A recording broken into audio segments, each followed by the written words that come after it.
Hi friends, ഞാൻ ഇന്ന് വന്നിരിക്കുന്നത് അങ്കമാലി സ്റ്റൈൽ മാങ്ങാക്കറിയുടെ റെസിപ്പിയുമായിട്ടാണ്. അതിനായിട്ട് ഒരു ബൗളിലേക്ക് ഒരു 15 ചെറിയ ഉള്ളി ചെറുതായിട്ടൊന്ന് കട്ട് ചെയ്തിട്ട് കൊടുക്കാം. 2 പച്ചമുളക് ചെറുതായിട്ട് കട്ട് ചെയ്തിട്ട് കൊടുക്കാം.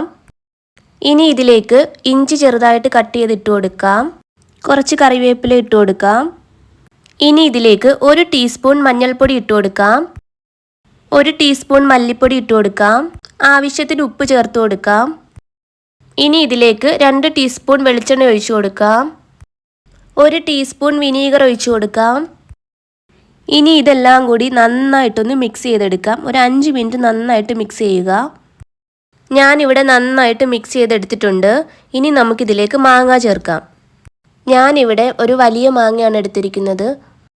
മാങ്ങ ഇട്ടതിന് ശേഷം എല്ലാം കൂടി ഒന്ന് നന്നായിട്ട് മിക്സ് ചെയ്ത് കൊടുക്കാം. ഞാനിവിടെ നന്നായിട്ട് മിക്സ് ചെയ്തെടുത്തിട്ടുണ്ട്. ഇനി ചട്ടിയിലേക്ക് 1.5 കപ്പ് രണ്ടാം പാല് ചേർത്ത് കൊടുക്കാം. ഇനി നമ്മൾ നേരത്തെ റെഡിയാക്കി വെച്ച മാങ്ങയുടെ മിക്സ് ഇതിലേക്ക് ചേർത്ത് കൊടുക്കാം. ഇനി ഗ്യാസ് ഓണാക്കി കറി നന്നായിട്ടൊന്ന് കുറുക്കിയെടുക്കാം. കറിയൊക്കെ നന്നായിട്ട് കുറുകി വന്നിട്ടുണ്ട്. ഇനി ഇതിലേക്ക് നമുക്ക് 1-ാം പാൽ ചേർത്ത് കൊടുക്കാം. 1-ാം പാൽ ചേർത്തതിന് ശേഷം ഗ്യാസ് ഓഫ് ചെയ്യാം. ഇനി ഇതിലേക്കുള്ള താളിപ്പ് റെഡിയാക്കാം. അതിനായിട്ടൊരു പാൻ അടുപ്പത്ത് വെച്ച് കുറച്ച് വെളിച്ചെണ്ണ ഒഴിച്ചു കൊടുക്കാം.